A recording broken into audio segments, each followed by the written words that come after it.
नमस्कार.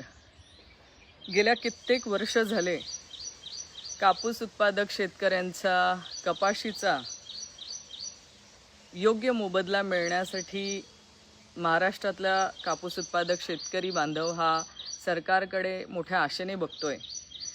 पण आपण बघतोय की कापूस उत्पादकांना योग्य तो कापसाला मोबदला तर दूरच, पण त्यांचा जो उत्पादन खर्च आहे तो देखील आजच्या घडीला निघू शकत नाही, कारण त्यांच्या कापसाला योग्य तो भाव आज बाजारामध्ये उपलब्ध नाही.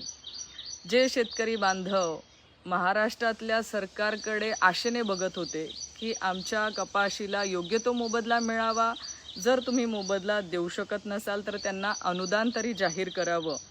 अशा परिस्थितीमध्ये भाव देणं तर दूरच, पण जे बीजी बियाणं आहे त्या बीजी बियाण्यांच्या प्रति 475 ग्रॅमची जी बॅग शेतकरी बांधव विकत घेतात, त्या बॅग मागे प्रति बॅग 37 रुपयाची वाढ सरकारने केलेली आहे.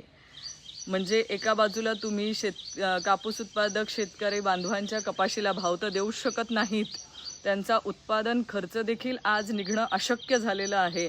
अशा परिस्थितीमध्ये कापूस उत्पादक शेतकऱ्यांच्या पाठीशी उभं राहण्याचं काम करण्याच्या ऐवजी तुम्ही बियाण्यांचे भाव वाढवता आहेत आणि अजून शेतकऱ्यांचं कंबरडं मोडण्याचं काम सरकारच्या माध्यमातून चालू आहे.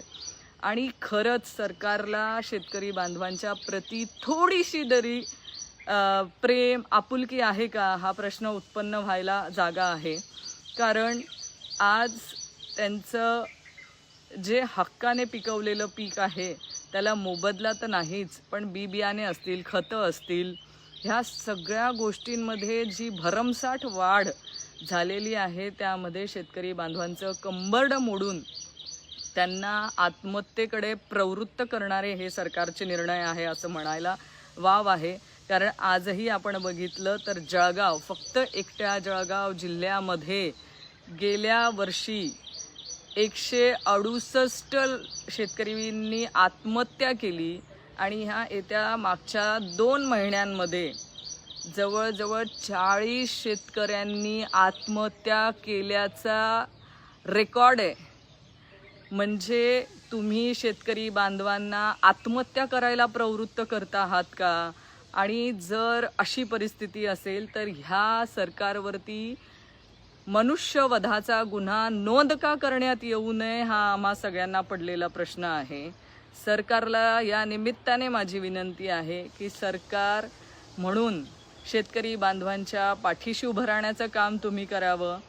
त्यांच्या पिकाला योग्य तो भाव आपण देऊ शकत नसाल तर जी बियाणे असतील किंवा खतं असतील, ह्यामध्ये तरी जी होणारी वाढ आपल्या सरकारकडून होते आहे ती तरी आपण करू नये आणि आमच्या शेतकरी बांधवांचं कंबरडं मोडण्याचं काम आपण थांबवावं, त्यांच्या पाठीशी उभं राहावं एवढीच विनंती करते. कारण जी बियाणे किंवा बीजीचं जे बियाणं आहे, हे बियाणं जे आपण आत्ता मार्केटमध्ये येणार आहे त्याच्यामध्ये मागच्या वेळेस आपण बघितलं असेल की बोंड अळी ही मोठ्या प्रमाणामध्ये आली होती, ज्याने उत्पादन हे कमी झालेलं आहे प्रति एकरी.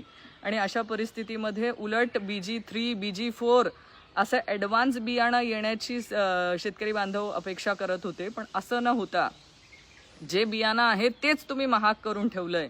म्हणजे त्याच्यात सुधारणा तर केली नाही, पण महाग करून ठेवलंय. म्हणजे ही देखील शेतकरी बांधवांवरती अन्याय करणारी सरकारचं हे धोरण आहे. सरकारने ह्याच्यावर लवकरात लवकर निर्णय घ्यावा.